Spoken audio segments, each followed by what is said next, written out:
United states of আমেরিকাতে একটা conference হয়েছিল। ওই কনফারেন্সটা হচ্ছে পৃথিবীর যত ধর্মগ্রন্থ আছে সবগুলো ধর্মগ্রন্থের 10 মিনিটের আবৃত্তি শোনানো হবে। কয় মিনিট? চিল্লায় বলেন। ওখানে গিয়েছে শ্রীমত ভগবত গীতা, গিয়েছে Bible, Tripitaka, Desatir, Veda, Purana, Ramayana, Dighanikaya, Yahwist, sacerdotal, Talmud, Torah, Old Testament, New Testament, Zendavesta এবং আল্লাহর কোরআন ও কোন সুবহানাল্লাহ। চীনের প্রাচীন ধর্ম কনফুসিয়াসের পাণ্ডুলিপি গিয়েছে। যারা আগুনকে পূজা করে, অগ্নি উপাসক, আগুন দেখলে নমস্তে নমস্তে গায়, তারাও গিয়েছে। 10 মিনিট করে সময়।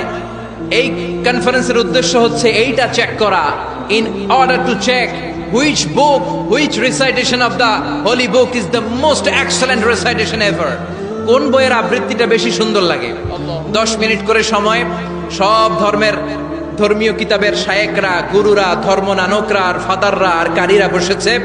বিচারকের সামনে 2টা বাটন, একটা গ্রিন বাটন, একটা রেড বাটন, একটা সবুজ বাতি, একটা লাল বাতি। আবৃত্তির সময় 10 মিনিট। চিল্লায় বলেন কয় মিনিট? সবুজ বাতিতে চাপ দিলে আবৃত্তি শুরু, রেড বাটনে চাপলে আবৃত্তি শেষ। প্রথমে ডাকা হয়েছে শ্রীমত ভগবত গীতা। 10 মিনিটের জন্য যে পড়তে শুরু করেছে, ওম নমো ভগবতী বাসুদেবায়। 10 মিনিট পড়েছে। পড়ার পরে বিচারক রেড বাটনে প্রেস করেছে, সময় শেষ, নেমে গিয়েছে। এরপরে ডাকা হয়েছে ত্রিপিটক, বিনয় পিটক, শাম পিটক, অভিধর্ম পিটক মিলে 3টা পিটক। এটা বৌদ্ধ ভাইদের কিতাব। এরা বলে ওম শান্তি, ওম শান্তি।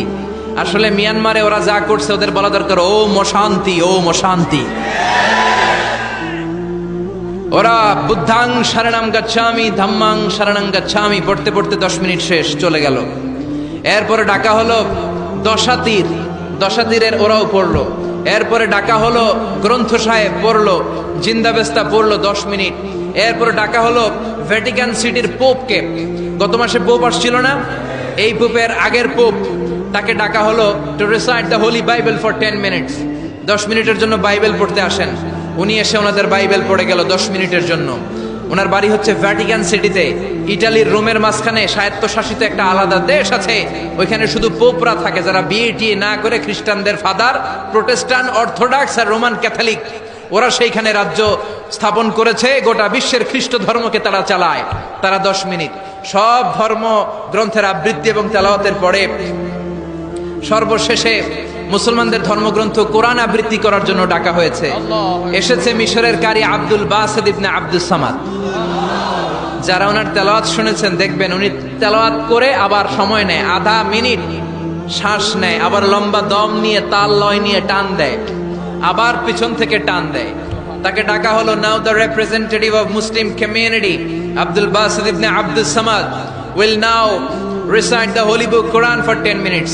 মিশর থেকে আসা মুসলিম জাতির প্রতিনিধি তাদের ধর্মগ্রন্থ কোরআন নিয়ে এবার 10 মিনিট তেলাওয়াত করবে। কয় মিনিট?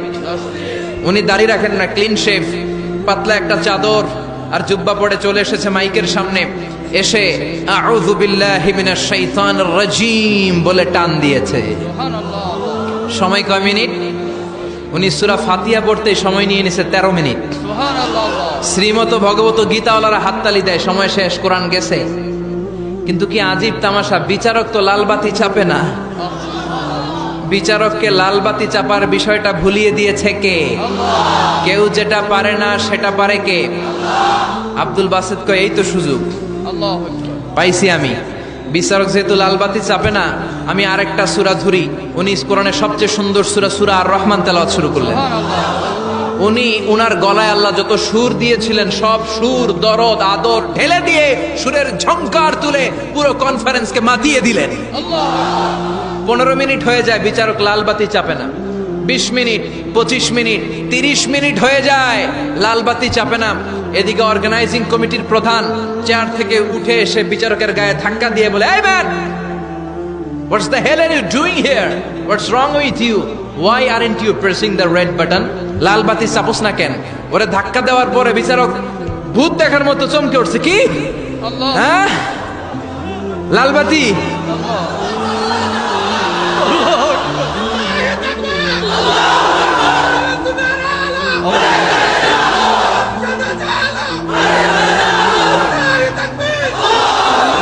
অর্গানাইজিং কমিটির চেয়ারম্যান যখন ধাক্কা দিছে, why aren't you pressing the red button, তুমি লাল বাতি চাপো না কেন?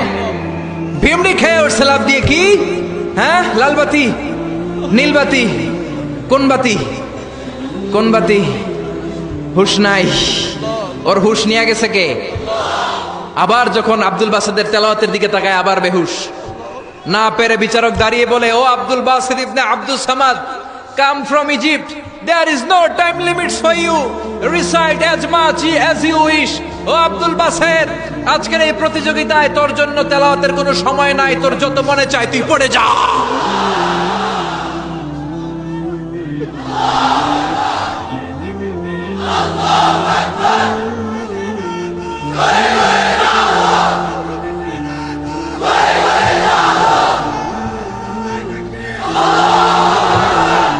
চল্লিশ মিনিট সময় ধরে গোটা মুসলিম বিশ্বের অহংকার, মিশরের সবচেয়ে বড় কারি Abdul Basit Ibne Abdul Samad গলার সব দরদ আর সুর উজাড় করে কনফারেন্স রুমে সূরা রহমান তেলাওয়াত করলেন। কনফারেন্স শেষ হলো, ওই বিচারকের বিরুদ্ধে মামলা হলো তিনটা। কয়টা?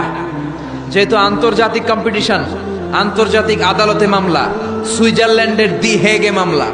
হ্যান্ডকাফ পরিয়ে বিচারককে নেওয়া হয়েছে। মাননীয় আদালত বলে, why made you partiality between the books? You have given to Bible 10 minutes. You have given to Srimata Bhagavata Gita 10 minutes. You have given to Tripitaka 10 minutes. Why have you given extra 30 minutes for Quran? সব ধর্মগ্রন্থরে 10 minute দেওয়ার কথা, বাইবেলরে দিলি 10, শ্রীমত ভগবত গীতারে দিলি 10, ত্রিপিটকরে 10, কোরআনরে অতিরিক্ত 30 minute, মানে আগের 10 আর 30 মিলে 40 minute দিলি কেন? বিচারক বলে, অনারেবল জাজ, I have a humble question to you. মাননীয় আদালত, আমার একটা বিনয়ের প্রশ্ন আছে। আদালত তো টাসকি খেয়ে গেছে, কিরে আমার এবার প্রশ্ন করে কেন? বিচারক বলে, আমার প্রশ্ন হচ্ছে, বিচারক তো আমি নিজে হই নাই, জাজ তো আমারে আপনারাই বানাইছেন। আমি তো ওদেরকে 10 মিনিট দিছি, ঠিক কিনা? আমি তো বাইবেলের 10 মিনিট দিয়েছি। এর কারণ, যখন বাইবেল পড়তে এসেছে আমার হুশ আছে, আমার সময়ের জ্ঞান আছে, আমি সময়ের টাইম ধরে বসে আছি, আমার হিতাহিত জ্ঞান আছে, আমার নার্ভাস সিস্টেম ওকে। 10 মিনিট শেষ, আমি রেড বাটনে চেপেছি, উনি নেমে গিয়েছে, বাইবেলকে ডেকেছি, বাইবেল শেষ, শ্রীমত ভগবত গীতাকে ডেকেছি, গীতা শেষ, ত্রিপিটককে ডেকেছি। কিন্তু এই মিশরের কারি আব্দুল বাসেদ জুব্বা একটা পরে কোরআনটা হাতে নিয়ে মাইকের সামনে এসে কি যে বলে একটা টান দিল, ওই টান দেওয়ার সাথে সাথে আর আমার হুঁশ নাই। আমি কি সাগরের উপর, নাকি মহাশূন্যে, নাকি জমিনের অতল গহ্বরে? আমি কোথায় বসে আছি, আমি কোথায় দাঁড়িয়ে আছি, আমি নিজেই জানি না। আমার সময়ের কোনো জ্ঞান নাই, আমার হিতাহিত বুদ্ধি নাই, আমার নার্ভাস সিস্টেম ফল ডাউন করেছে, আমার শরীরে ভাইব্রেশন শুরু হয়েছে, কাঁপুনি শুরু হয়েছে। মাননীয় আদালত, যখন একটা মানুষের হিতাহিত জ্ঞান থাকে না, যখন একটা মানুষের সময়ে কোনো বিবেক বুদ্ধি থাকে না, যখন কারো নার্ভাস সিস্টেম ফল ডাউন করে, কি এক মন্ত্র সে পড়তে শুরু করলো, আমার হুঁশ সে কেড়ে নিল, আমি কিছুই বুঝতে পারছি না। যখন আমি আমার সাথে নাই, যখন আমার হুঁশ নাই, যখন আমার নার্ভাস সিস্টেম ফল ডাউন করেছে, এরকম একটা পরিস্থিতিতে যখন আমি medically unfit, how can I press the red button? You answer me. কেমন করে আমি লাল বাতি চাপবো তুমি বলো? প্রিয় ভাইয়েরা, আপনারা যারা আইন নিয়ে পড়াশোনা করেন তারা জানেন, কেউ যদি মেডিকেলি আনফিট থাকে তার কোনো বিচার হয় না, ঠিক কিনা? পাগল খুন করলেও বিচার নাই, ঠিক কিনা? সে কোরআনকে অতিরিক্ত সম্মান দেওয়ার কারণে সর্বশেষে এই বিচারকের কোনো বিচারই হয় নাই। বেকসুর খালাসের ব্যবস্থা এই বিচারককে করে দিয়েছে কে? এই জন্য ওই কোরআন ধরতে রাজি আছে মুসলমান, পড়তে রাজি আছে মুসলমান, ওই কোরআনের জন্য মরতে রাজি আছে মুসলমান। অনেক আলোচনা হয়েছে, 3টা কর্মসূচি নিয়ে বিদায় নিতে চাই। কর্মসূচি নাম্বার 1, কোরআন তেলাওয়াত করতে জানতে হবে, রাজি আছেন? যারা জানি না তারা শিখবো। 2 নম্বর কর্মসূচি, মাতৃভাষায় প্রতিদিন কোরআন পড়বো। কোরআনের বঙ্গানুবাদ পাওয়া যায় মোবাইলে, অ্যান্ড্রয়েড সেটে কোরআনের ট্রান্সলেশন পাওয়া যায়, বঙ্গানুবাদ। প্রতিদিন একটা আয়াত হলেও আমরা কোরআনের অর্থ পড়বো। 3 নাম্বার, বাঁচি আর মরি কোরআনের পক্ষে থাকবো, চিল্লা এখন ঠিক কিনা? এই কোরআন আমাদের প্রাণ, এই কোরআন আমাদের জান। এই বাংলার জমিনে কোরআনের আইন চালু হোক, আমরা চাই কি চাই না? যারা কোরআনের বিরুদ্ধে কথা বলবে ওদের সাথে আমাদের কোনো সম্পর্ক। আল কোরআনের বিরুদ্ধে একটা আইনও বানালে ওই আইন আমরা মানবো না, চিল্লায় বলেন ঠিক কিনা? আমরা এই কোরআনকে বুকে ধারণ করতে চাই, রাজি আছো মুসলমান? হাত তুলে আল্লাহর দেখা।